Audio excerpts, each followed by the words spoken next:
আবার একটি নতুন রেসিপি নিয়ে আপনাদের বাসায় চলে এলাম। টমেটো, আলু, কাঁকরোল আর ভেন্ডি দিয়ে রেসিপিটি শুরু থেকে শেষ পর্যন্ত দেখবেন। গরম হয়ে গেছে, দিচ্ছি পেঁয়াজ কুচি, লাল হয়ে গেছে, দিচ্ছি আদা রসুন বাটা, ভালো করে আদা রসুন বাটাটা ভাজবেন।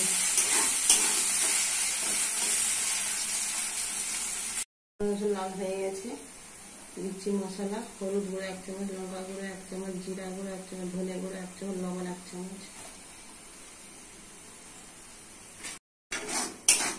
মশলা ভালো করে কষে নিতে হবে। মশলা কষা হয়ে গেছে, দিয়ে দিচ্ছি সাথে মশলা ভালো করে কষিয়ে নিতে হবে। সবজি মশলা কষা হয়ে গেছে, দিচ্ছি টমেটো মশলাকে ভালো করে কষিয়ে নিতে হবে। টমেটো সিদ্ধ হয়ে গেছে মশলার সাথে, দিচ্ছি সবজি কুচানো,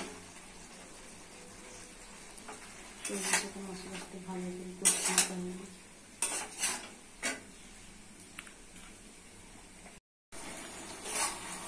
কষা হয়ে গেছে, দিচ্ছি জল,